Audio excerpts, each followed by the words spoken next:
We live now. I forgot to put it on loop. My bad. What's going on, folks? But let's get a proper intro. You know how we do. Get ready for the show, it's about to begin.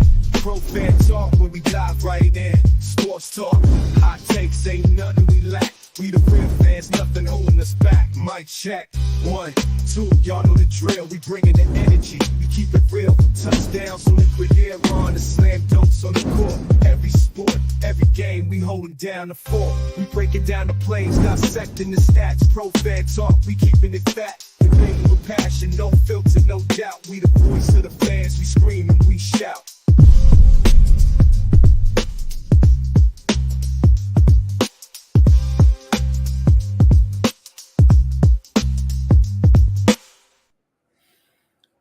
What's going on, folks?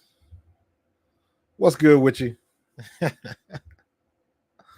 can't even call it that technical difficulties, man, because I always run my kind of like my screensavers. I usually give it about 60 seconds before I really start. So I'm doing stuff in the backgrounds and connecting stuff, making sure everything is right. And on this time, I just forgot to loop it. So it's got me looking over at my other screen and everything. But it's all good, man. You know how we do. What's going on? What is going on? We are at Monday evening, August 5th. Been a lot of Olympic news still going on. Everybody's still coming off the high off the Noah Lyles 100-meter finals. I was watching a lot of volleyball today. I watched I think it was the 1500. I saw the steeplechase. I saw that dude win the record in the pole vault. There was a lot of stuff going on. So it was a fun day today. But it was funny. I'm looking around, and I'm gonna get into this a little bit later about the AI aspect of it. But looking around, obviously getting your content from the interwebs, and you see what's hot, you see what's trending. Got the wrong thing here. But the one thing you always see, man, is like everybody's still mad. Everybody's still talking about folks is going off and people still angry and this, that, and the other because the US team left Caitlin Clark. Y'all ain't past that yet?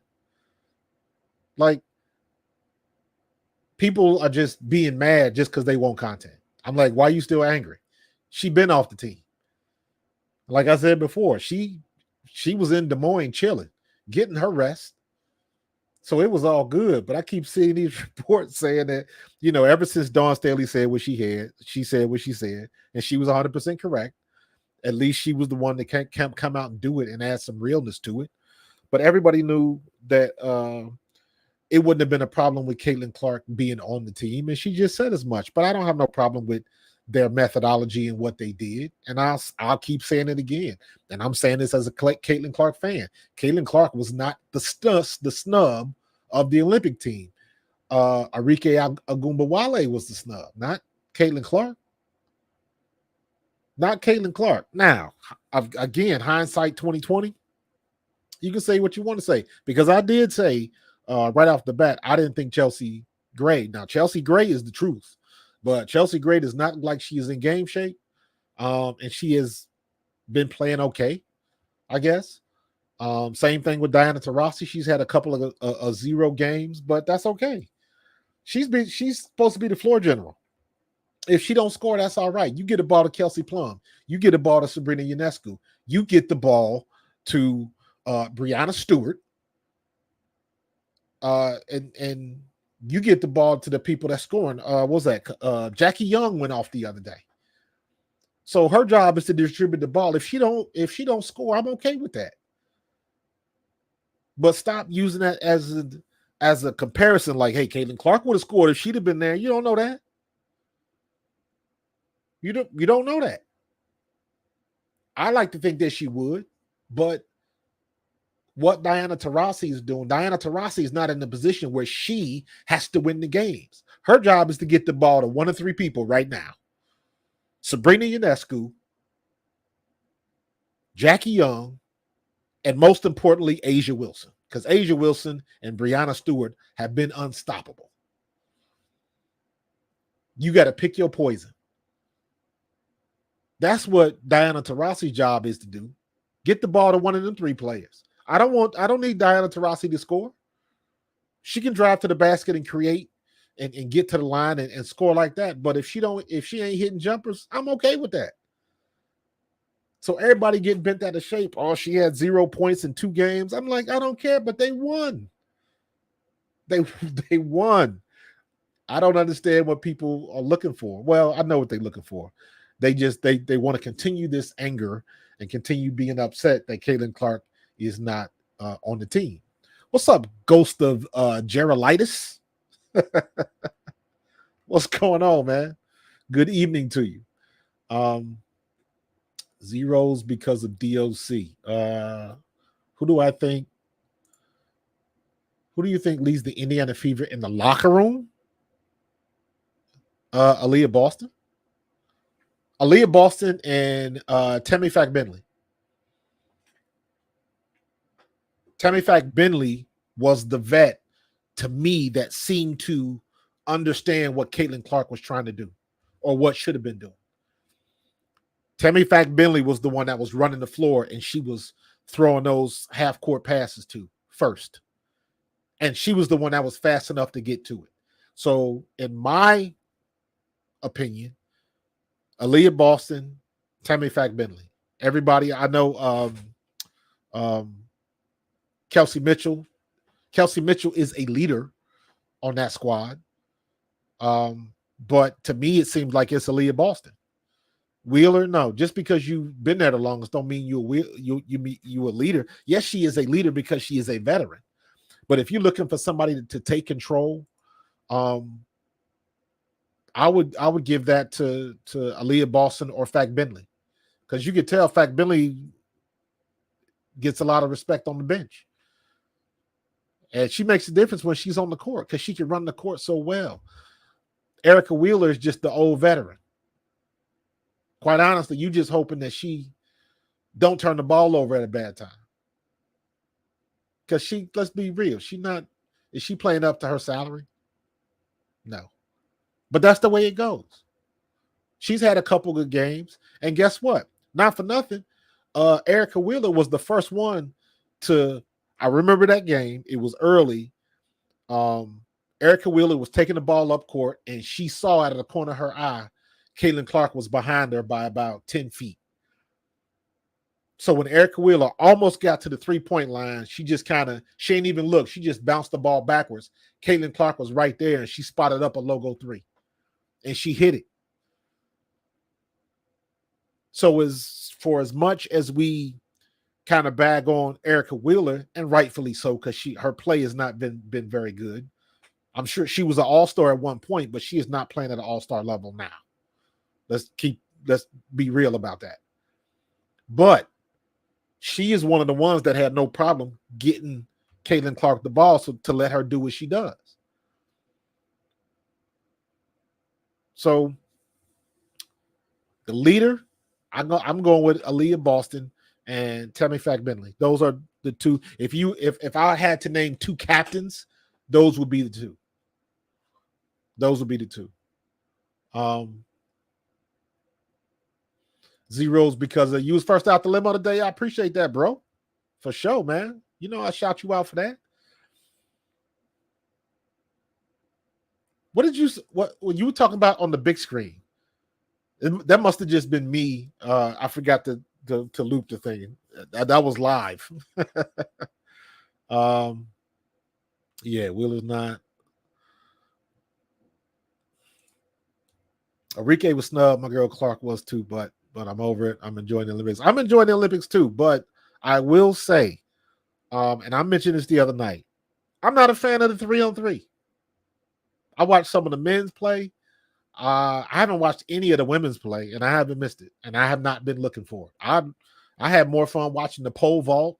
I watched the BMX gold medal run. I watched some of the shooting.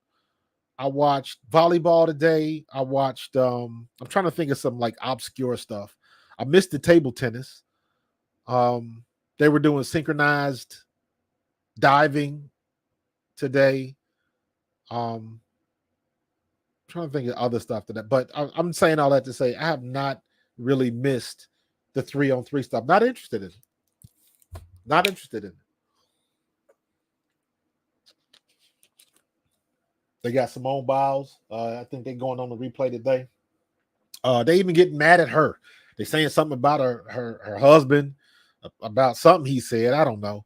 And then she said something to the crowd, and I'm like, listen, when athletes react to the crowd, they are not reacting to the crowd. They are most likely reacting to somebody that's close to the floor that said something that you heard. That's what they're reacting to. And when you're in a situation like that and things are hot and heavy, you are mellow emotional. Just like the guy for the Buffalo Bills that almost went into the stands with one of the guys in the stands because the guy was mouthing off to him, and they starting to go back and forth. And I'm like, come on, man, you got to be smarter than that. You as a player can't get so affected by what somebody in the stand said that you're gonna go back and approach the guy in the stands and put your hands on him, and it was on camera. Nah, you can't do that. You can't do that. So, but sometimes athletes have a reaction, and I don't know what was said. I don't know what Simone Biles said back, but I know it was all over the social media that she had some type of reaction to it. So, but she's still getting up there with her medal. She ain't got nothing to worry about. It's just everybody wants something to say, man. Everybody wants something to say. I guess that's the bad thing about social media now. That's like that gives everybody a microphone, and just because you can say something, don't mean you should. Because every day you got somebody spitting out some troll stuff or some angry stuff, and it's like you really don't think that. And the bottom line is if you couldn't say that to somebody's face, you wouldn't say it. And the problem now is people are trying to make a viral moment, and they saying some foul shit in front of people that they shouldn't be saying just to get a viral moment. Because now you got to take it a step further. I'm like, would you say that to somebody if it was one-on-one and the cameras wasn't around and they had a prime opportunity to dot your eye and jack you right in the face? Probably not. But when you get a lot of people around and you get that they ain't gonna do nothing attitude, FAFO is in full effect right these days. Because you're gonna F around and find out for real. Because just like people that's doing like that, a lot of people are finding out you're gonna get the right one on the right day, and it ain't gonna be pretty. So, yeah, man, it's people just they are looking for issues to get angry at. They are looking for viral moments. That's it in a nutshell. That's as far as it has to go. So let me see. Let me make sure this is all correct. The good thing I checked all of that stuff last time because I had a phenomenal stream the other night. I ended up with over 800 people on my stream. So that was a huge night for me. Huge night for me. So I am very appreciative. So the algorithm is telling me that going live is the way to do it. So I'm going to continue that 9 p.m. every day when I can. Although I said this last night, I'm gonna say it again today. This Thursday, normally my show is Thursday night 9 p.m. Pro Fan Talk. I stream every day, but the reason why I called that the big show was because when I first started this podcast, when I was on A2D Radio, my show was Thursday night. And I'm keeping that format. Thursday night is quote unquote my show, even though I stream almost every night. But sometimes things happen. Last Thursday, I didn't get a chance to stream because I just had too much going on. But my effort now is every night at 9 o'clock, I want to stream. But if things happen, life gets in the way, sometimes that can happen. But if push comes to shove, at least every Thursday, I'm going to be on live.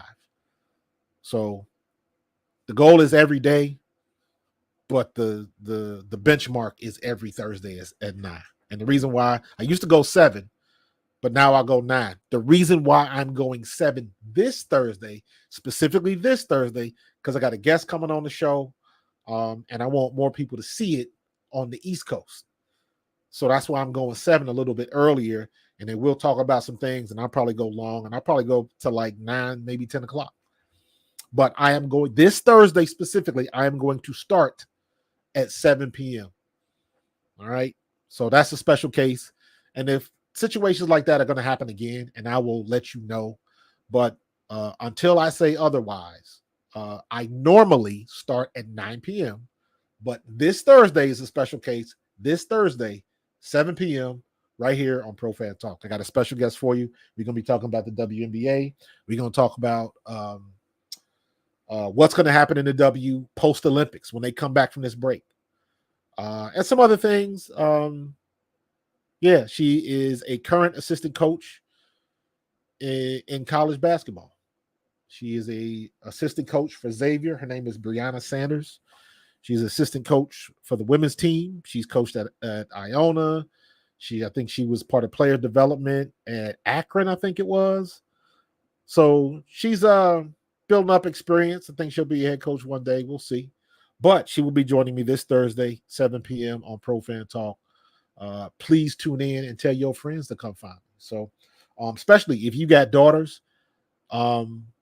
or female friends that are interested in the WNBA and are looking to get into sports, tell them to check it out. I'm always looking. And I say this all the time. I have 2 sisters. I have a twin sister and an older sister, and both of them were better athletes than me. So my twin sister played everything in high school. She was voted best athlete in school. She won a state championship her junior year. My big sister, she was a track athlete, went to Drake University in Iowa. She won a state championship in track her senior year. And then I won a championship in football my senior year in high school. So we are all high school state champions. So, but I'm saying that is because I got 2 sisters. So I'm always looking for a female perspective and female opinions, especially when we're talking about the W. Let's be real. I am a rookie fan. I was not a WNBA fan. I watched some of the WNBA, and I've said this before as well. I watched some of the WNBA because of Kelsey Mitchell. Kelsey Mitchell is from Cincinnati, went to my high school. Her father was a good friend of mine, was my frat brother, and her father was one of the biggest reasons I ended up going to school at Eastern Kentucky. So watching Kelsey Mitchell is a personal thing. And I root for her success, regardless of who she played for. And I just think it's awesome right now that she's playing with Caitlin Clark and everything that's going with that. And not for nothing, people tend to forget. Guess who's got the highest 3-point percentage on the team?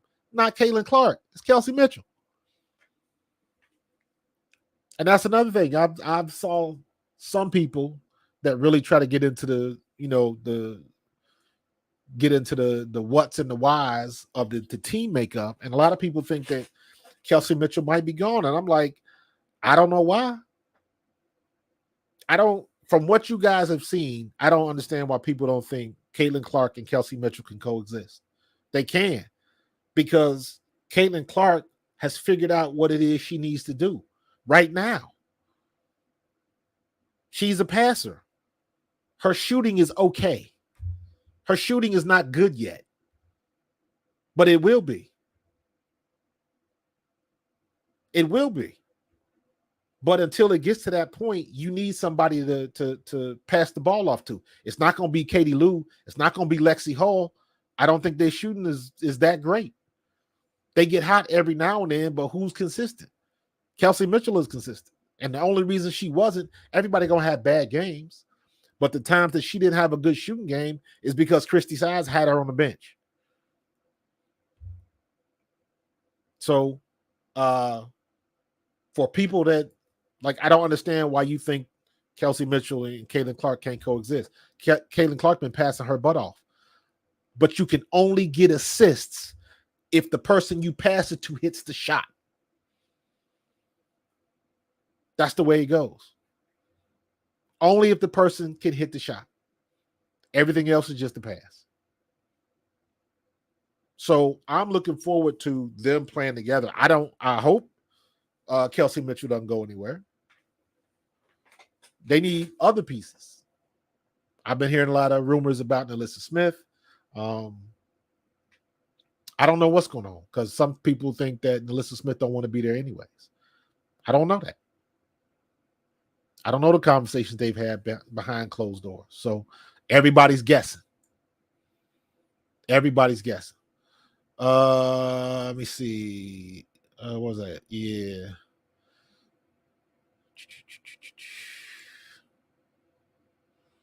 Yep. When will CC take on leader role like she did at Iowa 1 or 2 years? Listen, college is different, man. College is different. You're not going to just step into a role and take over. Look how long it took Michael Jordan to take over. Look how long it took Kobe to take over. Look how long it took LeBron to take over. Not saying that they weren't dominant when they first got into the league, but being dominant and being the leader of a team is two different things. Because even when they make you a captain, when they vote you a captain, NFL is the best example of this. Because you got these rookie quarterbacks coming in, and if you are a rookie quarterback, what's the first thing they do? They automatically put that C on your chest. If you are a quarterback in the NFL, you are automatically a captain. But that don't mean that everybody is ready for that role. Look at what's your boy in the Jets? Zach Wilson. He was a top pick. They put that C on his chest, and then all hell broke loose. And he wasn't ready to handle it. And you can't do everything and say everything you want to say just because you got that C on your chest. And there's a lot of professional athletes that's finding that out the hard way. You can't just get away. The social media and the internet is the great equalizer now.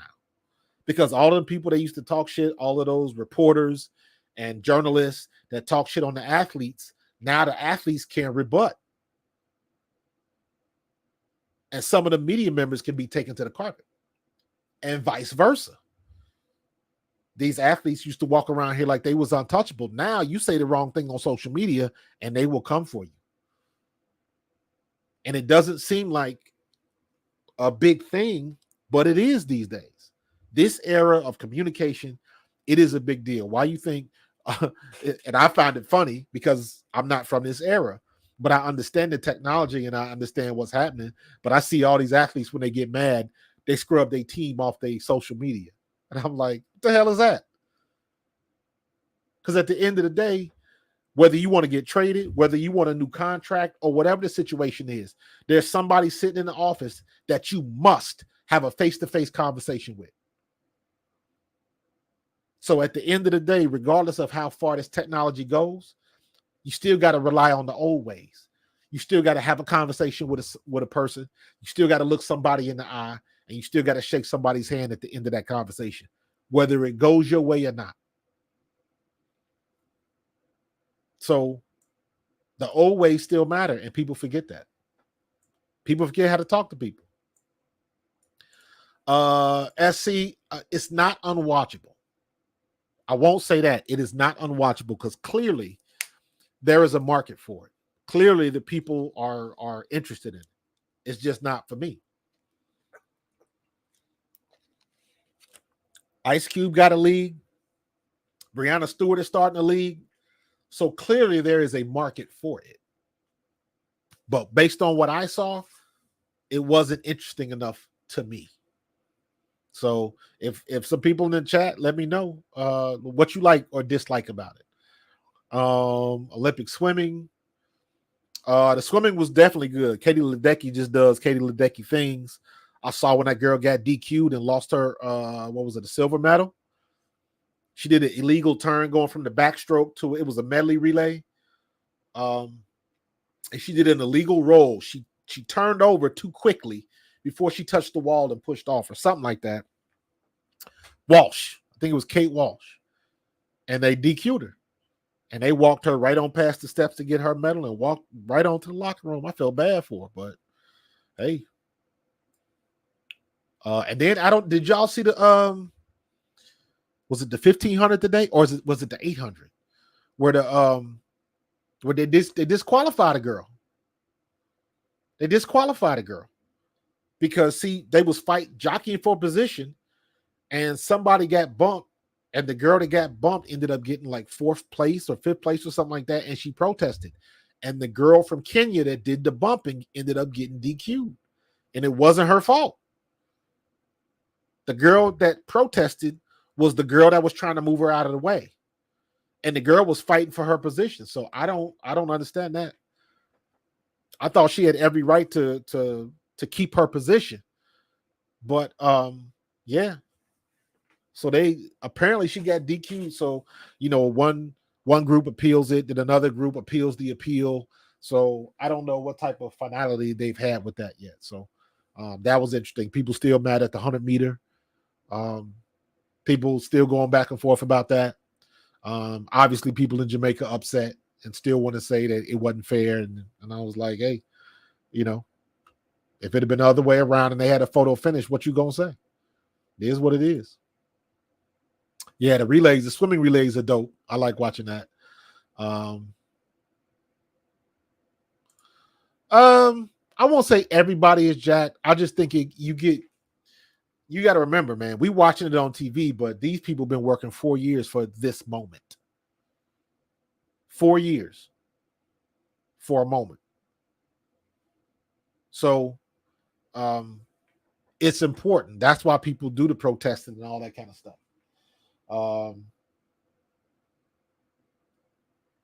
This is the 5,000 meter final. I think this might be what I'm. No. Because the Great Britain girl won this. I think. I don't know. They jockeying for position now. They doing the same thing. When you run in a pack like that and anybody get 2 outside, I'm wondering if this is a replay. This is the women's 5,000 meter final. And they had 3 laps to go. And this is the one I saw early because this is the same 3 Kenyans in the front. And the girl from USA, she like fell back to 6th or 7th. And then it's a girl. It's a girl in the orange tank top in the back. She ended up getting bumped up or something like that. And she's the one that protested. So thank you for that, SC. I need to know that. Appreciate it. What's up, Illuminati? Oh, you like this shirt? This is the salute to service military shirt for the Eagles. I got a hoodie, same color. So yeah, man, all the whole family champs, man. We was putting it down, man. We was putting it down. My big sister, she won the 100-meter hurdles in high school, women's 100-meter hurdles. But this was back when we lived in St. Louis, Missouri. So when she graduated, we moved back to Cincinnati. I'm originally from Cincinnati. We moved away. Dad got promoted. We moved away. We moved to Cleveland. Then we moved to St. Louis. And we lived in St. Louis from like 78 to 84.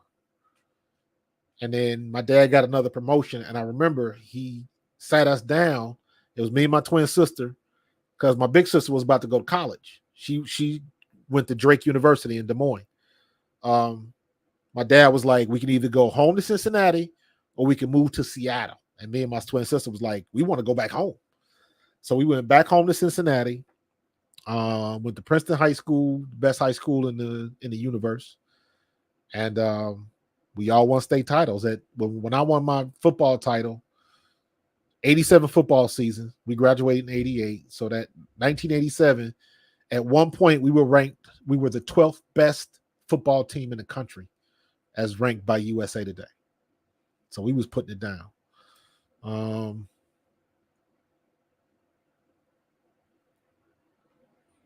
What else? What's up, Daniel Berry? Drake relays, yeah, man. Listen. Let me tell you something about the Drake relays, bro. This is a funny story. This is a core memory for me. So our freshman year in high school, that was my big sister's freshman year at Drake.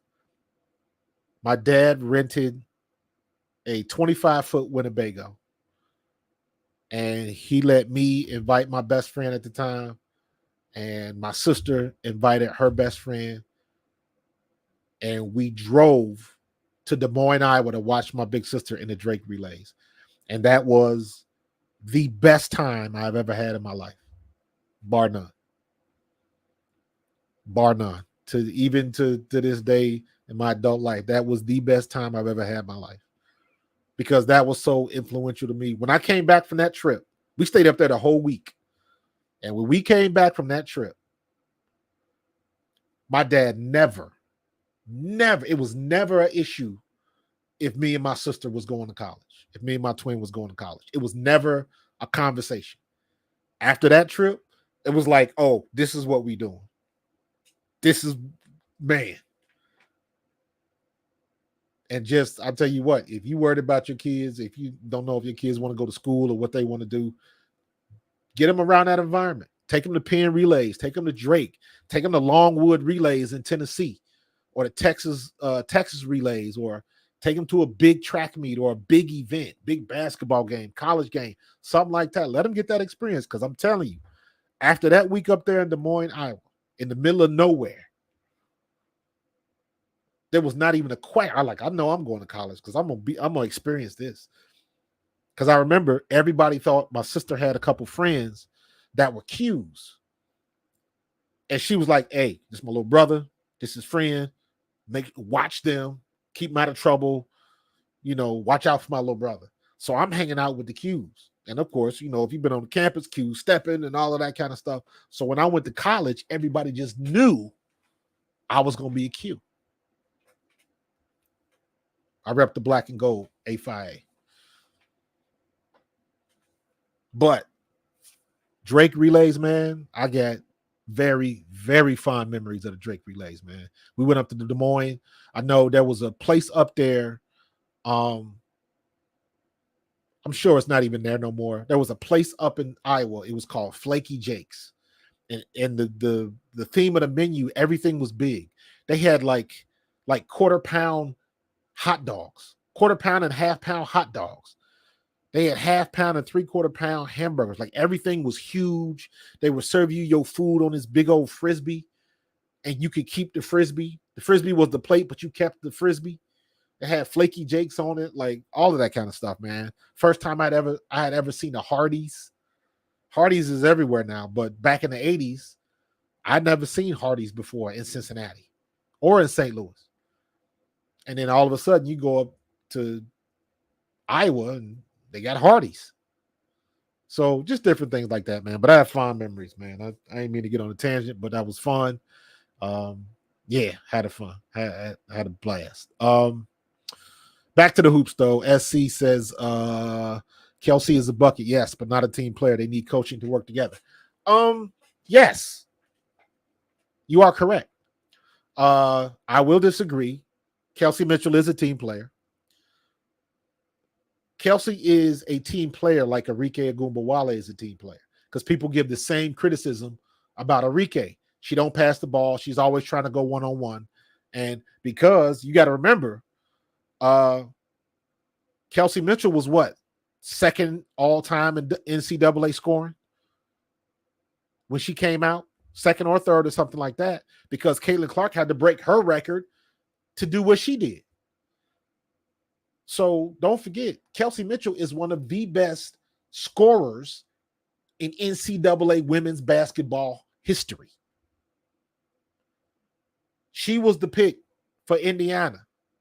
Was it 5-6 years ago? So you just not, and she can still score. She is clearly the most explosive person on that team, bar none. Clearly, she is the most explosive person on that team. She can get buckets. She can hit the three. Her shooting percentage is higher than everybody else's. It's definitely higher than Caitlin Clark's. But Caitlin Clark, Christy Sides does not let Caitlin Clark be the floor general yet, because sometimes Christy Sides be running stuff and it don't make sense. So I would disagree with her not being a team player. I don't buy that. I don't buy that. That's like saying one of your best scorers, your job is to get them the ball. If they're not a passer, they're not a passer, and that's okay. But you got somebody on your team now that's a passer. That's a bona fide, arguably the best passer in the WNBA right now. That's who's on your team. Leading the league in assists, I think. I ain't been on the site in a while. Let me see. Stats. Points, assists. Caitlin Clark is leading the league in assists. That's who's on your team. So I don't need Kelsey Mitchell if she's a threat to score or take it to the hole because, and I thought about this, Arike Gumbawale,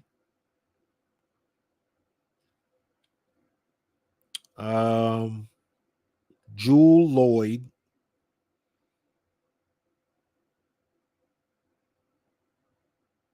trying to think who else. The girl, Kalia Copper, I would put her in that. Kelsey Plum, I would put her in this group.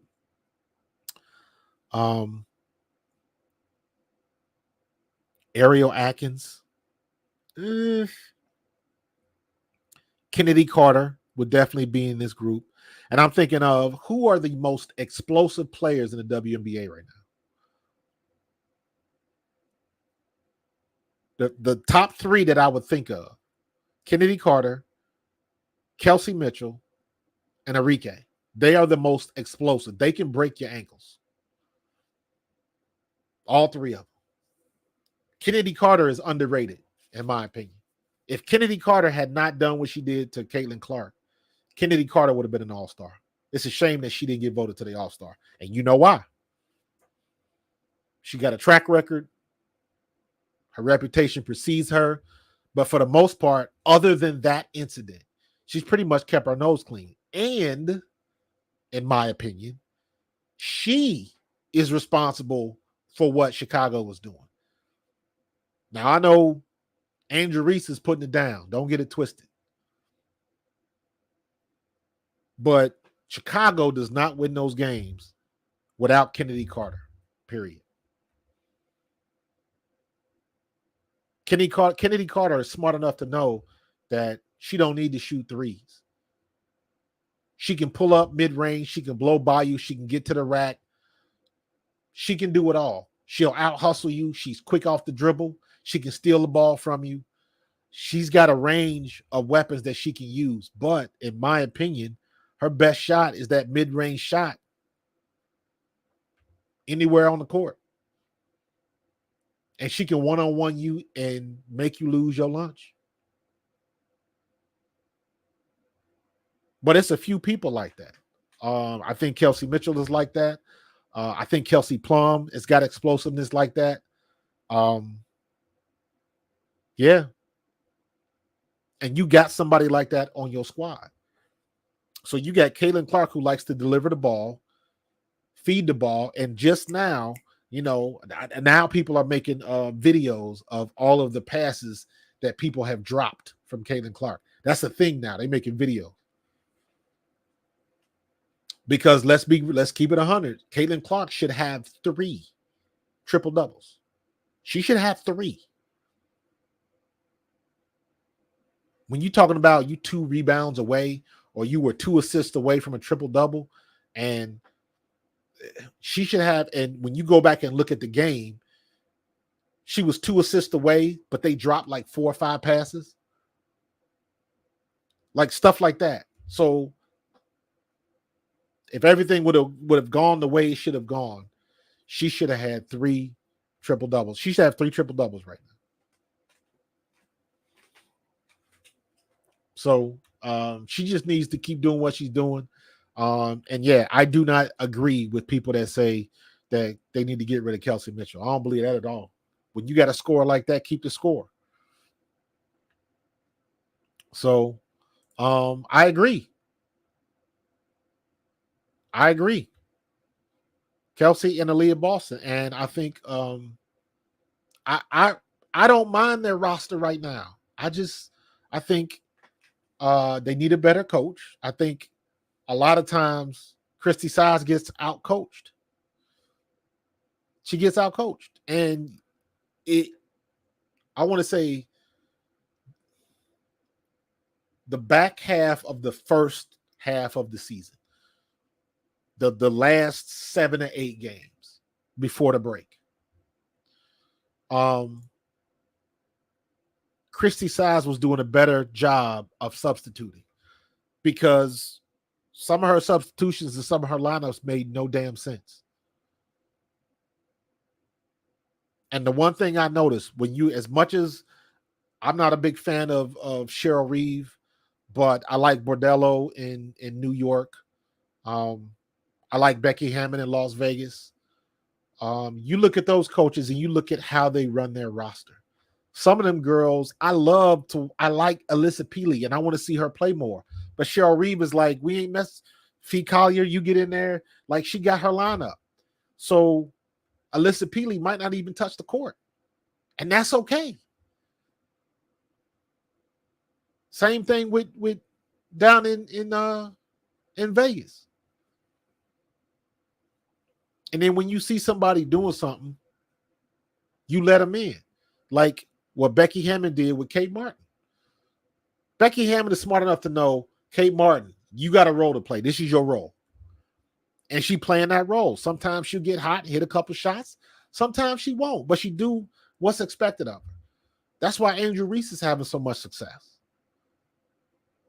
Play your role. Your role is to get rebounds and putbacks. That's it. That's it. Angel Reese ain't supposed to have a triple-double. She is a post player. Double-doubles is what she does. That's what they're known for. And you telling me you getting 24 and 14, and you getting 18 and 12, and you getting 10 and 10, and you getting 14 and 11, that don't mean nothing? Stop. She's playing her role the way it's supposed to be played. And it's paying dividends. Then you add Kennedy Carter and everything else they got, and you see what's going on.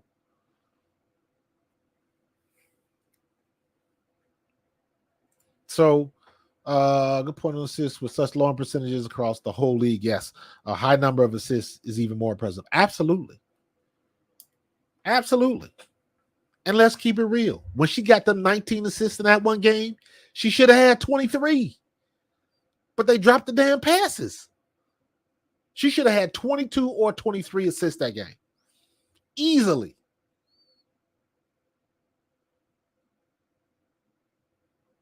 So Indiana has got what they need.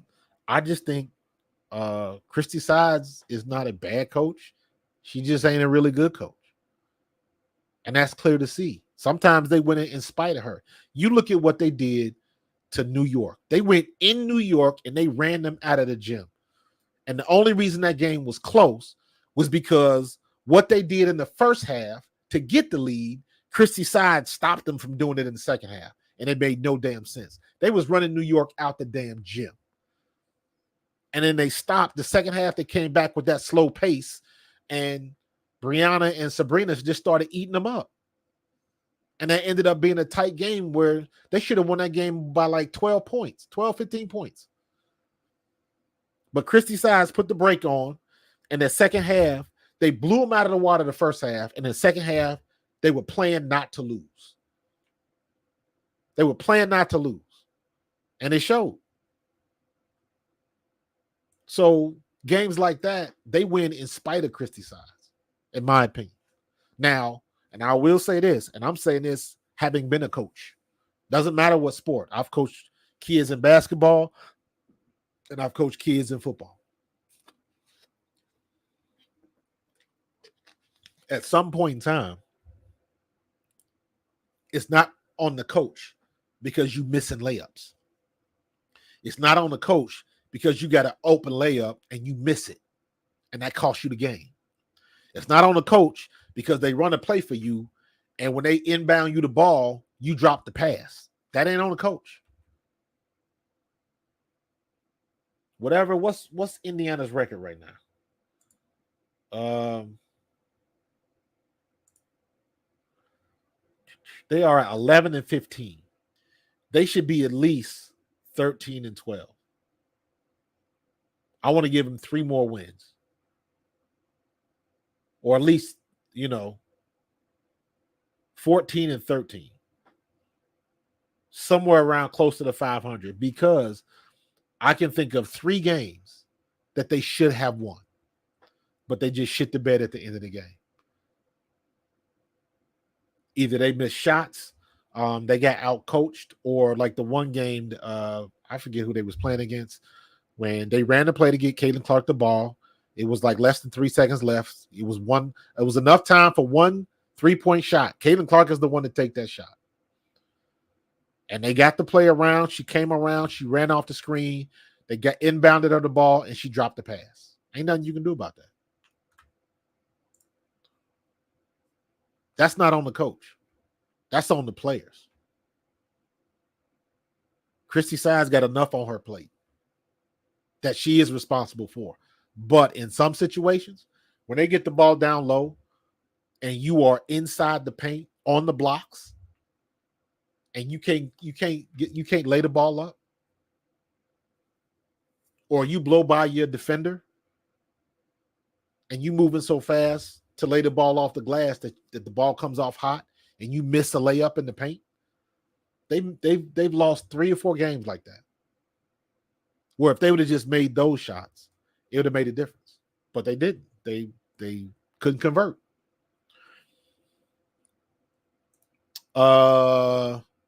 My twin sister does watch the WNBA. She's in Atlanta. So Quinn, she does watch the Atlanta Dream. My older sister, I don't think so. She's very busy. She just put a kid in college, so she's been dealing with that. So she really don't have time to watch the WNBA like that. But my twin sister definitely is. Tell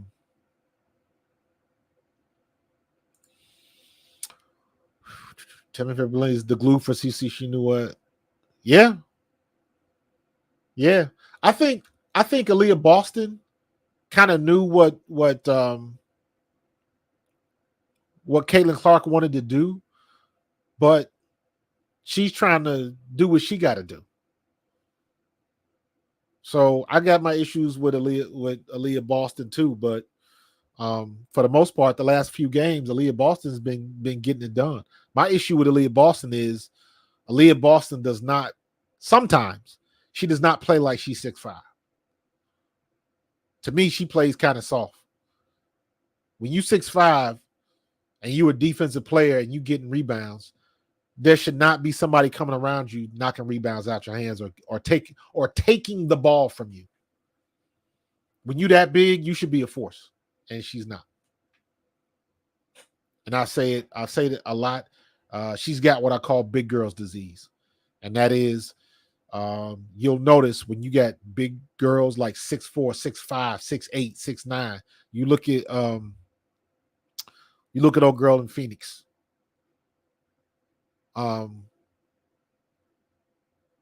Anybody that's above 6'5" is used to being the tallest girl on the court.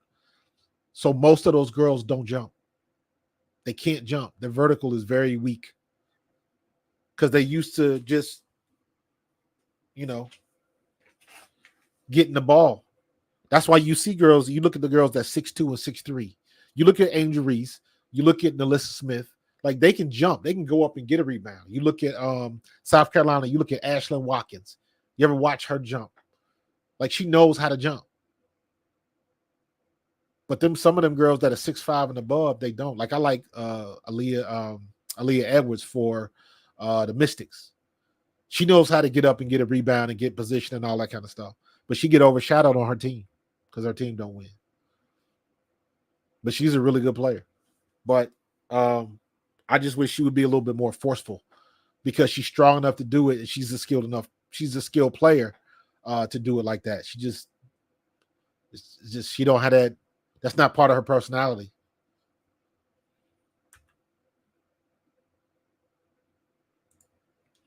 We jumping back to track. I've never rarely seen a ruling in track that everyone's cool with. A lot of coaches teach to stay out of traffic to avoid being exposed. Yeah, I agree. But when you run in 800s, when you run in 1500s, that's part of the game, and you got to be used to it. When a Ting Mo fell at the Olympic qualifying meet, running the 800, that was because, in my opinion, she hadn't been on the track in a couple months, and it showed. Normally, you have mental reps, and you know what to expect when somebody's right next to you, and like you understand what to do. And she hadn't run for like 6-8 months or something like that. She was training, but she hadn't been in any events, any meets, and it showed. It showed. The 400 hurdles are going to be fire, absolutely. But I don't think anybody gonna catch Sydney.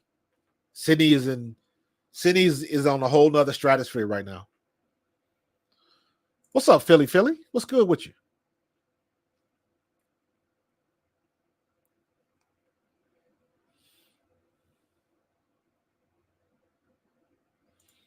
Yeah, yeah, man. It's all about, at the end of the day, the guys on the court or on the field. It's what they do. You can drop the best play in the world, but what happens if they don't follow it? I agree with you 100%. Wheeler and Wallace out. Fever wins.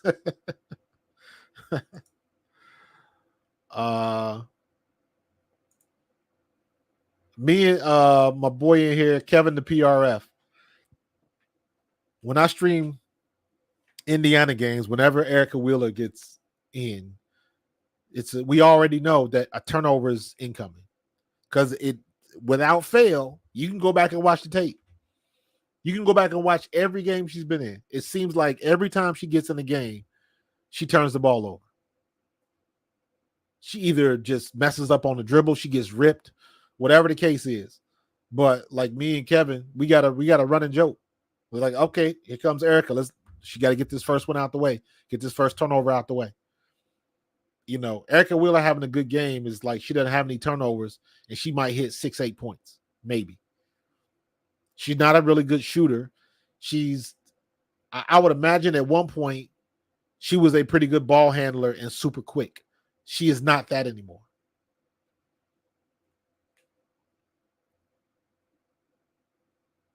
Yeah, that SC. Wings Sky Second Sun game, yes, 100%, 100%.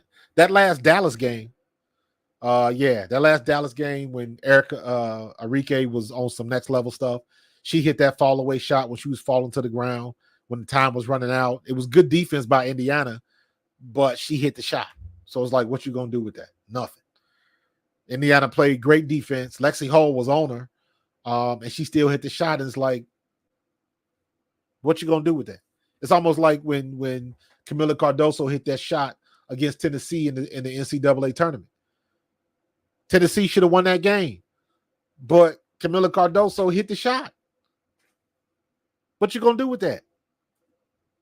Nothing.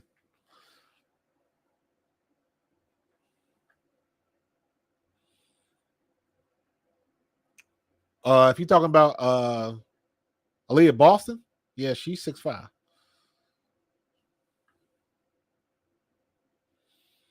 I'm sure Wheeler is a fun person, but this is a results-based business, and you can be fun somewhere else.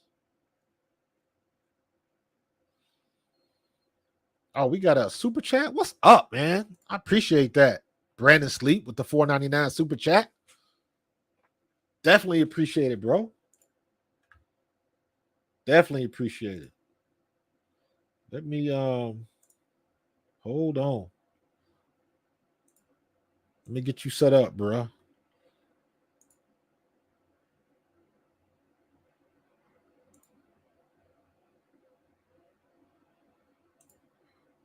You get the wrench, my guy. Appreciate you, man. The biggest problem with Erica Wheeler is when she's on the floor, it means Caitlin gets told to stand in the corner. Love the channel, bro. Thank you. Thank you very much, man. I appreciate it, Brandon. I just made sure you got your wrench. You part of the squad now, man.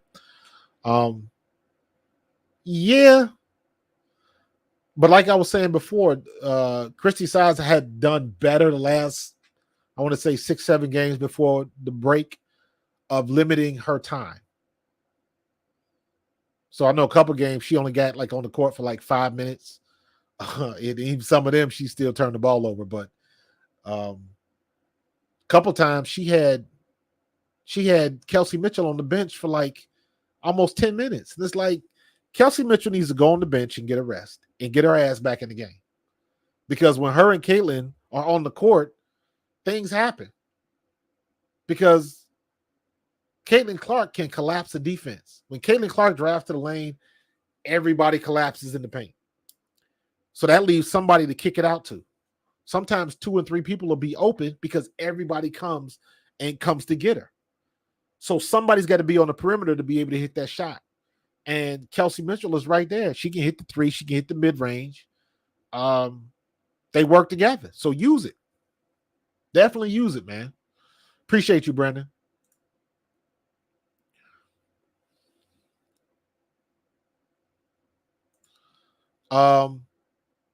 That's not a break I want Caitlin Clark to have.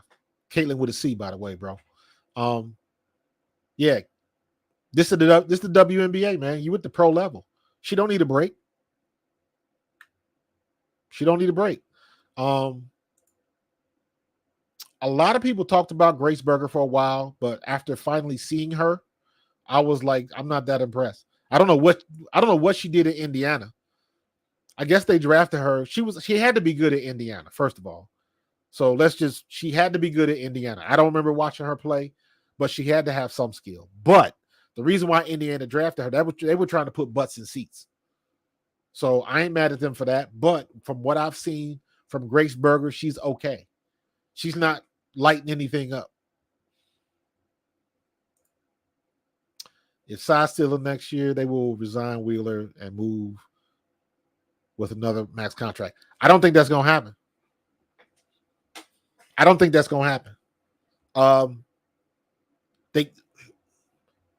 They can't do that because Kelsey Mitchell this is the final year of her contract. So she will have the option to re-sign because here's the thing that you got to remember. Why would a veteran want to leave Indiana right now with Caitlin Clark there? Caitlin Clark is the golden child right now. So all the attention is on you. So if you want to get noticed, if you're trying to get endorsement deals, all that stuff you're trying to do, you have access because you the man sitting next to the man or the woman sitting next to the woman, however you want to say it. You can't get no closer to Caitlin Clark than to be her teammate. That makes it easier to build your brand and all the other external stuff that you do when you part of a team. So who wouldn't want to play with Caitlin Clark? But it's going to end up coming down to the owner because I don't think Lynn Dunn, she might not be around either as the GM. But I don't see them keeping Christy Sides. I don't see that. Let's keep it real. They didn't need Clark at all. You must be talking about the U.S. Olympics. I agree 100%. They didn't need her. Which is, and that's the weird thing. I could see both sides of the fence of why she should have been on the team. They didn't need her. She could have been on the team and every game would have been capacity. They would have been covering and watching those games. And if she would have got in, like she could have been against Japan and some of these other teams, she could have got mop-up duty and got a couple of points and assists, and everybody would have been going gaga over that stuff. That's what they usually do with rookies and college kids on the Olympic teams. They end up getting a couple minutes. They might get a couple of highlights, but that's what everybody wants to see. And especially this year with Caitlin Clark. So I agree with you 100%, Bible Boy. They didn't need Clark at all. She could have sat at the end of the bench, and they still would be projected to win gold. Easy.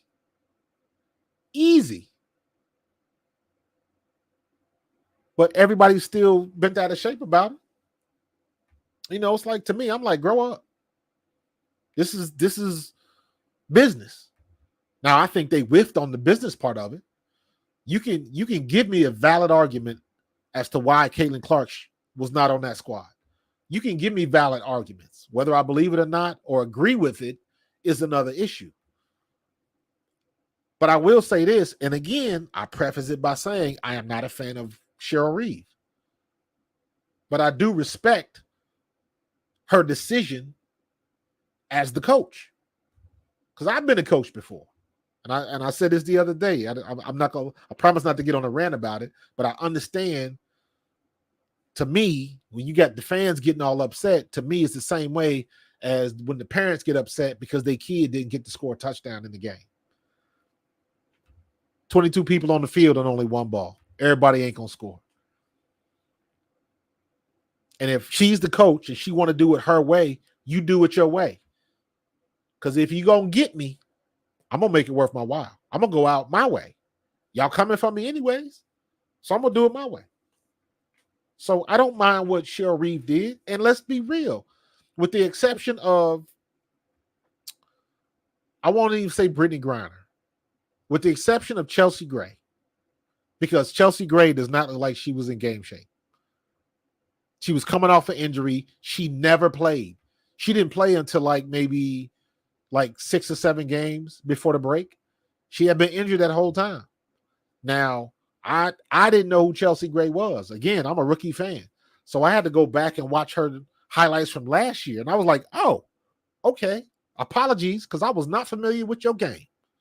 She was the truth last year. This year, she can still pass pretty good, but she is definitely not as explosive.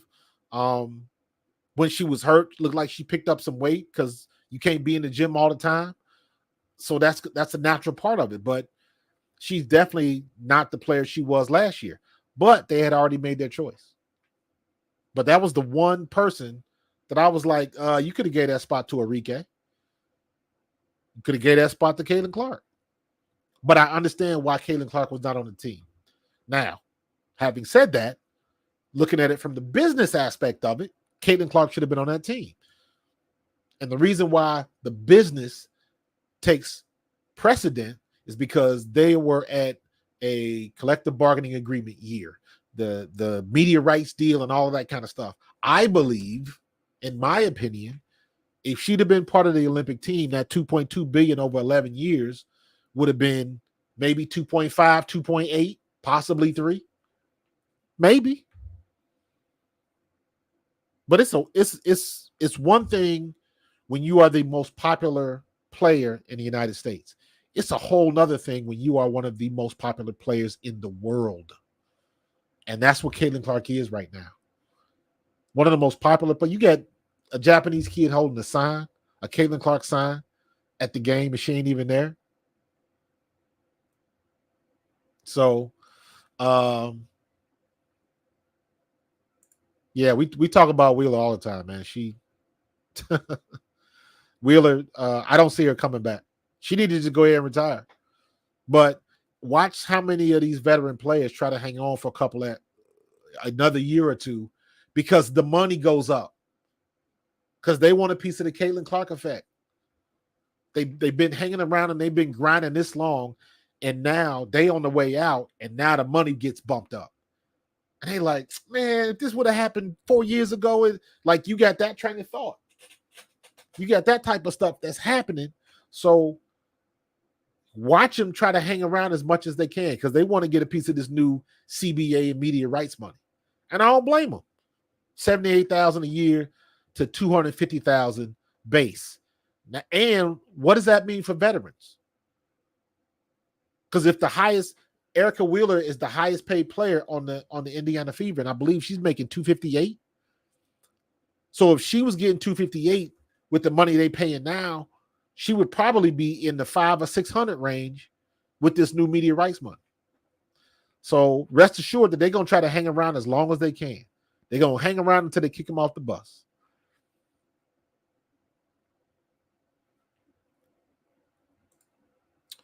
She don't want to break either. She looks pissed when she gets pulled. If you're talking about Caitlin, yeah, she doesn't like to get pulled.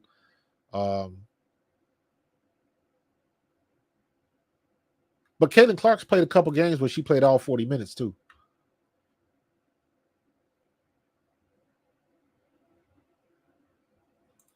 Uh, yeah, Kev, you already know, bro. We talk about this all the time. Their offense, they do not move without the ball. They are horrible at that. Caitlin Clark is not good about that. She does not move without the ball. That is coaching. That is coaching. Cutting when somebody's sitting at the top of the key dribbling the ball and you're in the corner, 3-point depth, and your defender is 4 feet from you. Cut to the basket. That's an easy layup. Do something. So, yeah, Indiana's not good at that. That's a coaching issue. I agree on that one. Yeah, you already know she a elite level passer.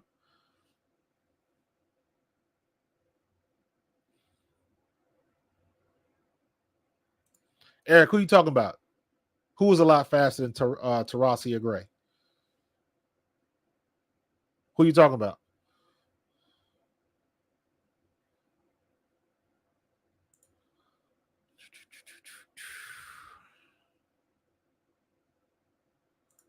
William, 100%. Arike was the snub, not Caitlin. And I've been saying that all along. Arike was the snub. They could have put Caitlin Clark on the team for business reasons, and it would have made perfect sense. But like Christine Brennan said, they whiffed. They whiffed on that.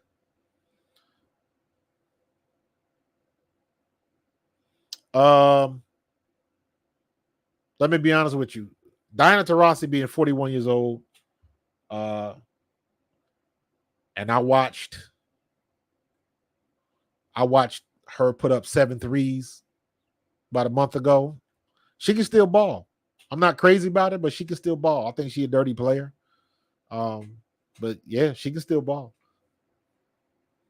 But she's struggling right now. So EJ Uno, I appreciate the super chat, bro.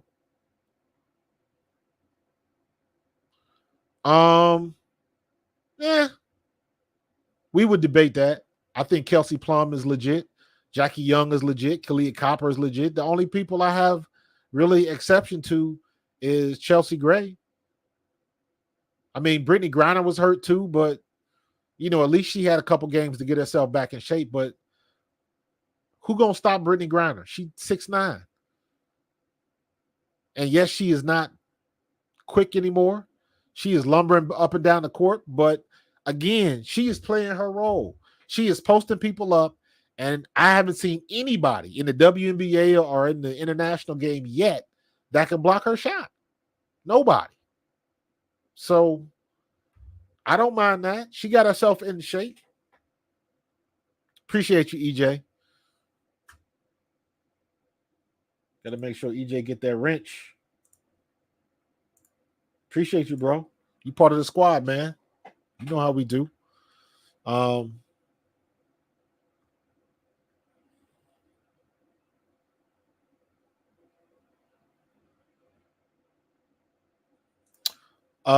SC, I agree with that 100%. That's why I'm not crazy about Reeve. And Reeve is a great coach. Don't get it twisted. Minnesota's gonna go to the playoffs. Reeve is a good coach, but like my biggest problem with like some of what's being said about Caitlin Clark by some of the coaches and some of the players is it's unnecessary. It's unnecessary. You a coach. You're the last one that should be throwing barbs at Caitlin Clark. I don't give two shits. And, she was the one that got on the train like, we're here too. And you sound like a little jealous devil. You a coach. What do you care? Keep winning. Keep winning. You had all of this time. And this is when I get people can't see the forest for the trees. Because I don't know how long Cheryl Reeve has been in Minnesota. She's been there coaching a couple years. I don't know what she did before that. Obviously, she's got coaching acumen at the highest level because she's a good coach. So I don't know what her experience is. I know she's got good experience and a lot of it. And my point is simply this. Everybody that's saying, we've been doing this for a long time. There's more than one team, there's more than one player. Everybody that's saying all that kind of stuff. You say that because you're jealous. All that time you had before Caitlin Clark got to the league, before Caitlin Clark was even in college, all that time you had to build up the game and it wasn't growing. A'ja Wilson is without question the best player in the WNBA. Period. There is no argument. A'ja Wilson never played in New York, and New York had to move to a bigger venue. A'ja Wilson, Diana Taurasi, when Candace Parker was still playing, when Agumike was still playing. You name the best players that were in the WNBA before Caitlin Clark got there, before Caitlin Clark even got to college. None of them could move the needle like Caitlin Clark is. So the stuff that they talking is pure jealousy. Pure jealousy, in my opinion.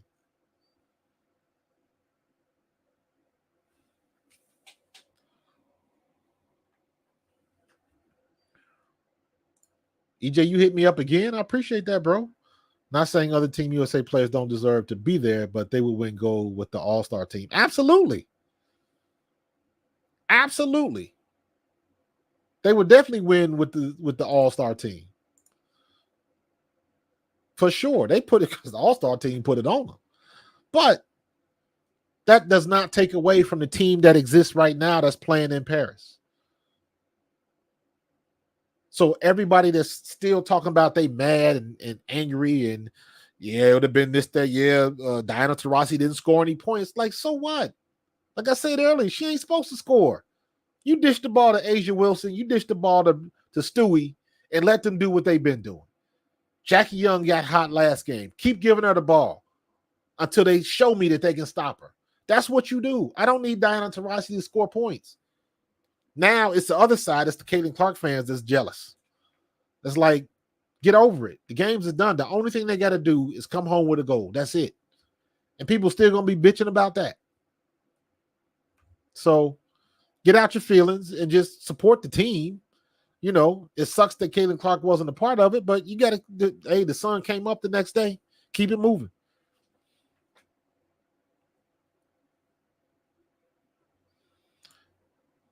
I don't blame you. I don't blame you. And let's not get it twisted. She's the general of that team. Just like when the Dream Team was over there and Larry Bird and all of them was old. That was the first year the pro players could go to the Olympics. And they smoked everybody because the NBA wasn't international yet.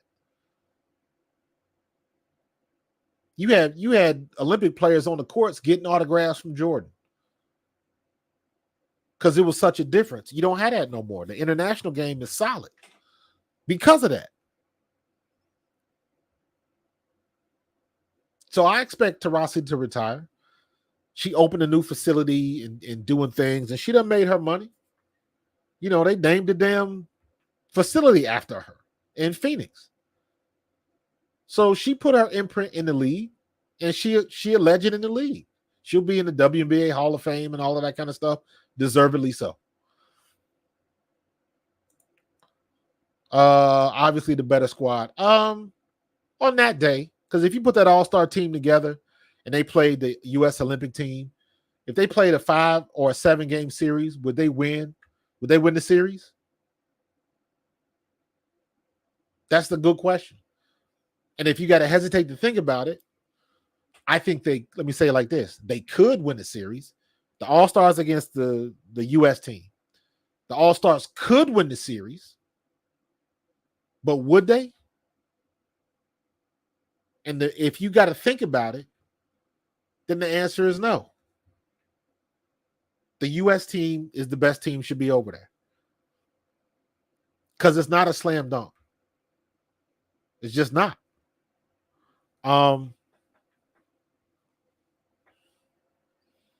Yeah, Gentorino, big shout out to EJ Uno, man. He been coming through.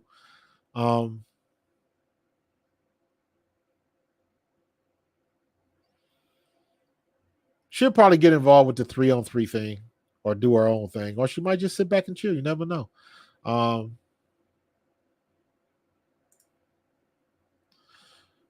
Deanne, we talked about this before when the news came when what you call it gave that quote.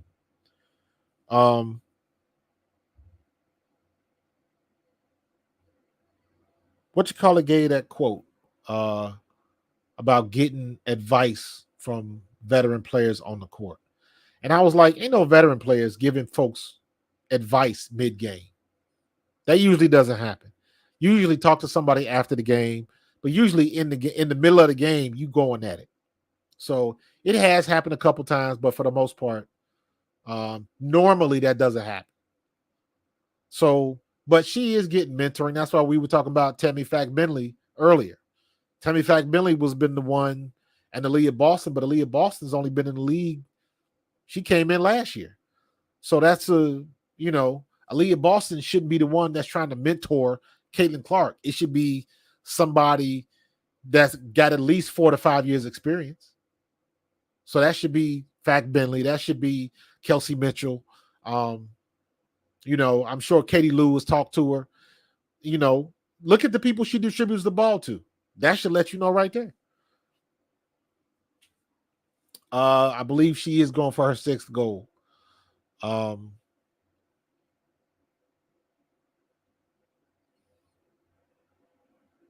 Okay. That proves my point, Kev. I appreciate that. Cheryl Reed got a lot of experience, and she got chips to match. She had a Hall of Fame player on her team. That helps. So, yeah. I don't like some of the comments she made. In my opinion, as a coach with her acumen, she should know better.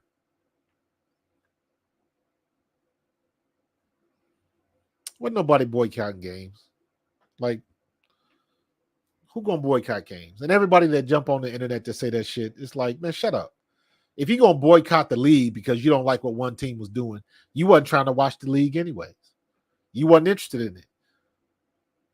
Because them the same type of people, that same type of rabid fan base is the same thing will say, same type of people that say, when Jordan came out, if Jordan ain't playing, I ain't watching. That ain't nothing new. That is not anything new. The only thing that I'm not watching is 3-on-3. I'm not into it. Yeah, Taurasi been around for a minute, man. So she got to have damn near the most experience as an Olympic basketball player.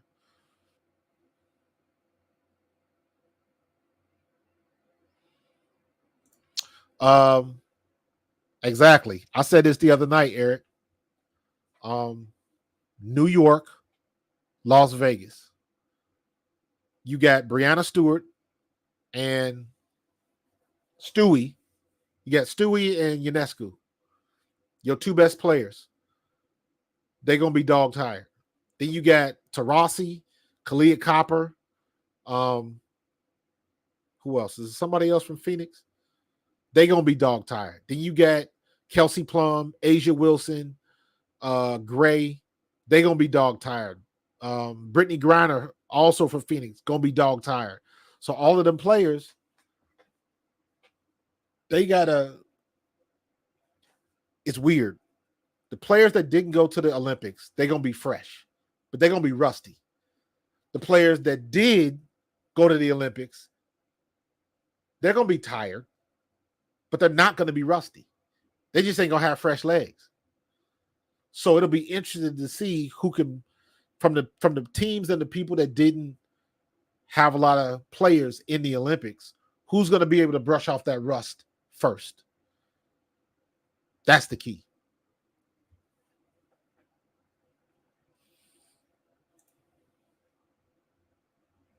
Yeah, nothing like the dream team. And remember, that dream team, Christian Laettner was on there when Shaq should have been there. So it has happened before that somebody that people thought shouldn't have been on the team was on the team. Christian Laettner is a prime example. There was no reason that Shaquille O'Neal shouldn't have been on that team. He was the most dominant player in college basketball, but Christian Laettner won a championship. That's why they picked him.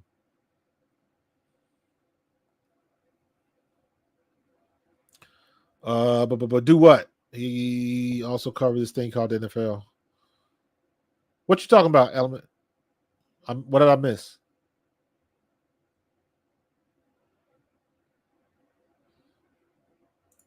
Oh, I miss Williams. Yeah, man. I appreciate that, bro. I am very even keeled, so I'd appreciate that subscribe, man. That's my thing, man. I normally, because I used to play in the NFL, my perspective is different. My perspective is different.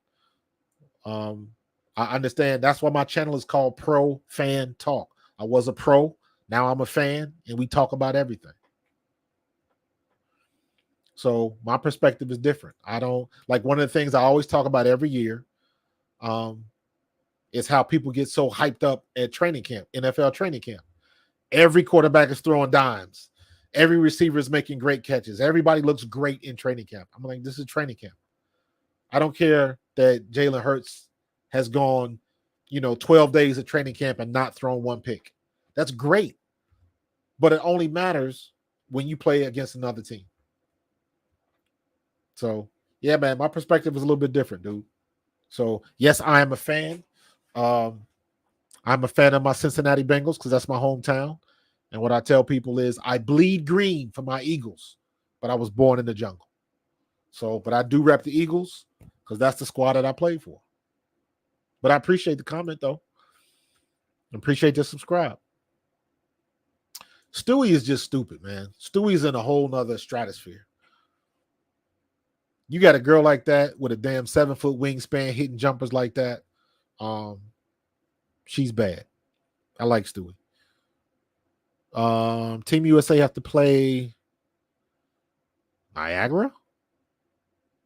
Yeah, I would think so. I would think so. Christian Laettner won at Duke.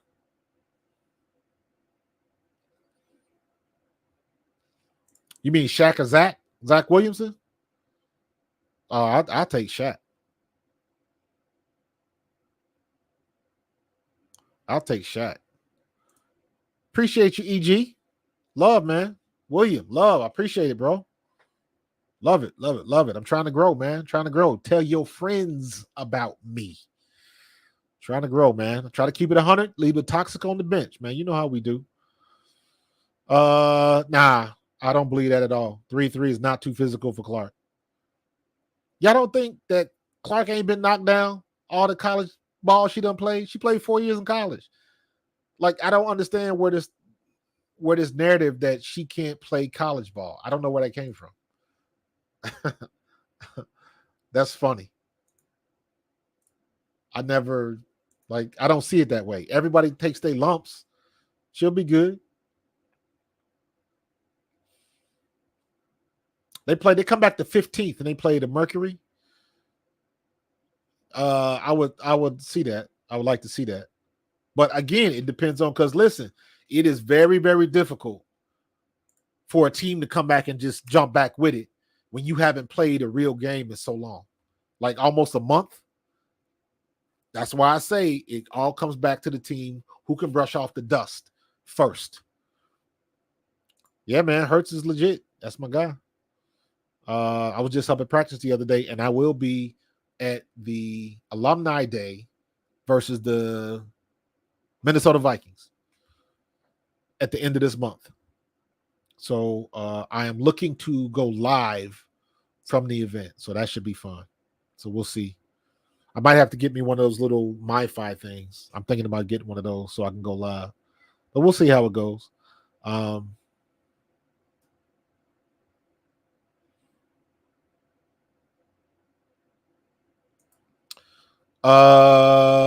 That's a good comp.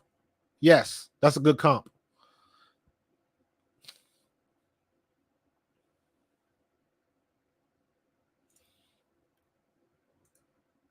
Listen, I think people underestimate uh how much money Caitlin Clark makes. Because I guarantee you, she's probably making more than $5 million from State Farm, especially now.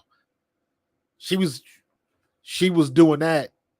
She was probably making close to that at Iowa with NIL. Now you add State Farm to it, and all these other endorsements that she has that probably don't nobody know of. If she wearing somebody's watch and all the little stuff that people don't think about. She, yeah, she didn't need the big three at all. The big three needed her.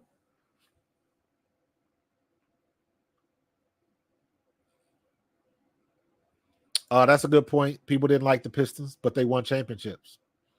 But that was a different era. They can't play like that no more. Four straight national titles. Yep.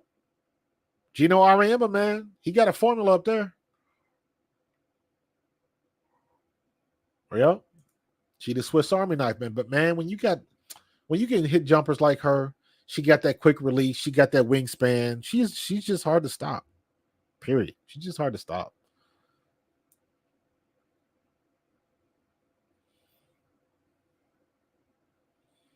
I can answer that. Stewie is long, like Kevin Durant. She got them long arms for a woman. For a woman to be 6'4" and have a 7-foot wingspan, that's like Kevin Durant. So I understand the comp, and I would agree. She might not be as smooth as I don't know, man. She got a smooth ass shot. So hey. I agree 100% SC. Clark never had a problem with the physical play. People just ran with that narrative because she was getting hammered. But so was everybody else. That was the thing that I was trying to figure out. Everybody got bent out of shape. And now I will say this, it was a little bit of the isms coming in there. There was a little colorism. There was a little favoritism. There was some truth to that.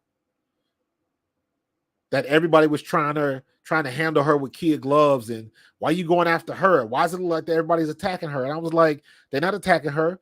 And I will tell everybody, I say this every time I bring this point up, because I said the same thing as a rookie fan. I said the exact same thing. But then I did my homework. I went on YouTube and went back a couple seasons to see how they was getting down. And Caitlin Clark wasn't getting nothing different. They've been playing like that for years.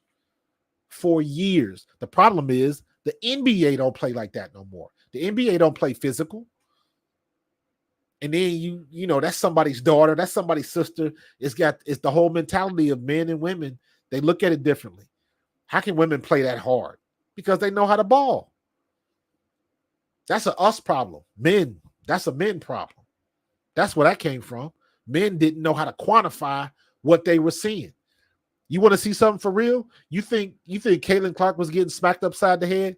Go back and look at what happened to Candace Parker her rookie year and the fight she had in Detroit.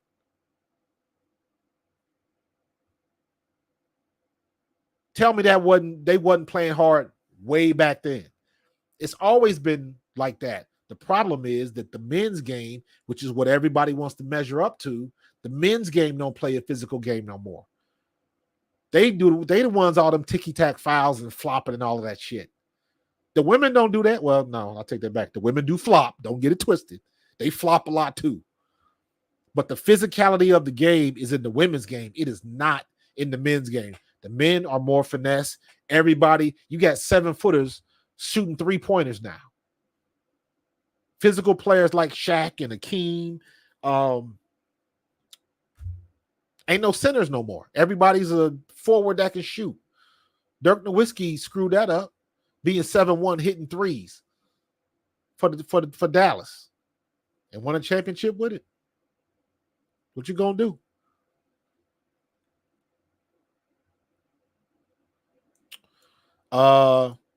Van Lith is gonna get exposed this year because she's at Texas Tech now. You might not even hear from her.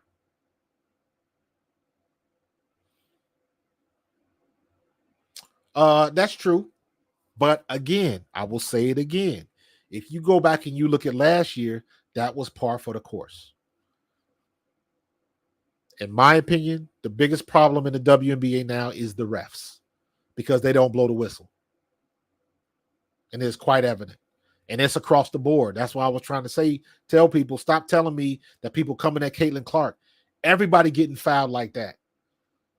They was throwing Kelsey Plum to the floor, wasn't getting calls. It was happening across the board. The problem was because Caitlin Clark was getting the lion's share of the attention, it looked like they were focusing in on her, and that was far from the point. That was far from the case. That was not happening. Bad calls and missed calls was happening across the board. Is it TCU, Kev? Thank you for that. France won the gold or the silver? France won the silver in 3-on-3.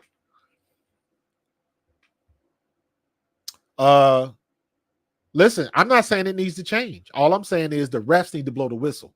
That will change it.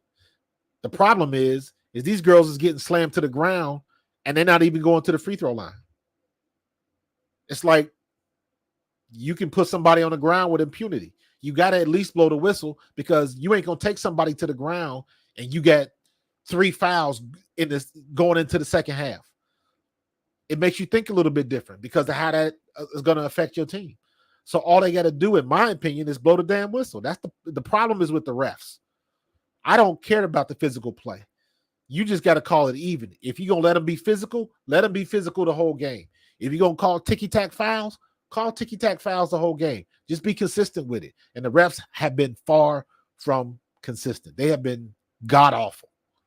They've gotten better the closer you got to the break, I think because they was catching so much hell. But the refs, without question, have been god-awful.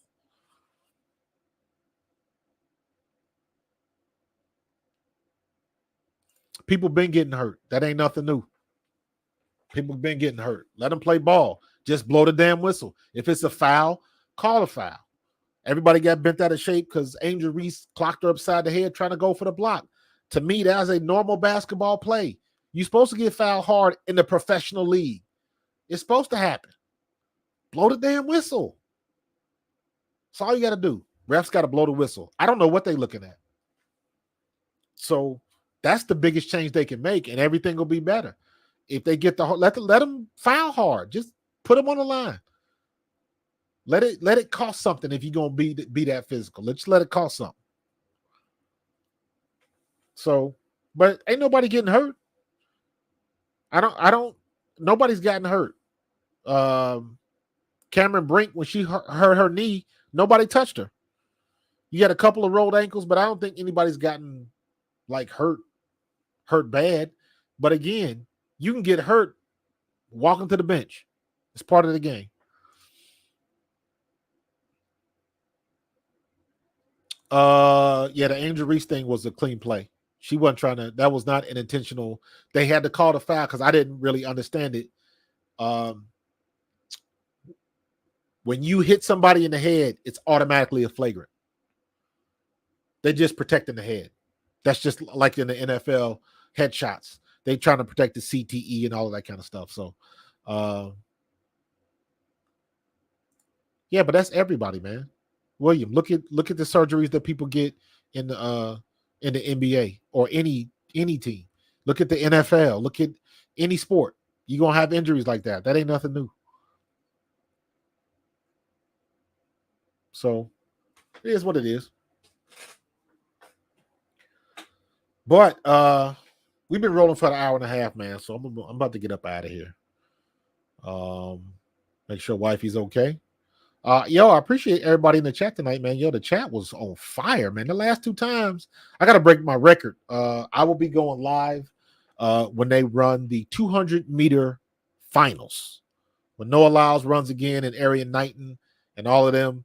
So whenever the 200-meter finals are, I will probably be going live about that. If it's Thursday, I got to see what time it is because I'm going to have Brianna's going to be on Thursday night at 7. I don't know what time the finals are. I'm going to find that out. So, but usually when I have somebody on, we'll talk for about a half hour to 30 to 60 minutes. It all depends on how long she can stay on. And then the guests will get off, and I still go. So even if you miss the guest, you can go back and watch the replay or just scrub it back a little bit. But I'm gonna still be live. Thursday, I'm probably gonna be live for about 3 hours because I know I'm gonna have Brianna on, and then I'm gonna still be watching the Olympics. So I got to find out when the time is for the 200 meter men's 200 meter final and the women's. So Bible Boy, I appreciate you. Jen Torino, as usual, my guy. William Hoover, appreciate the comments. Michael LeBlanc, I appreciate you. Is that Michael or Michelle? How do I pronounce that? Who else did I miss? Kevin the PRF. German Lovings, I appreciate you. Anybody else? Did I miss anybody else? Yo, the chat. Element Gold, man. You was coming with the fire tonight.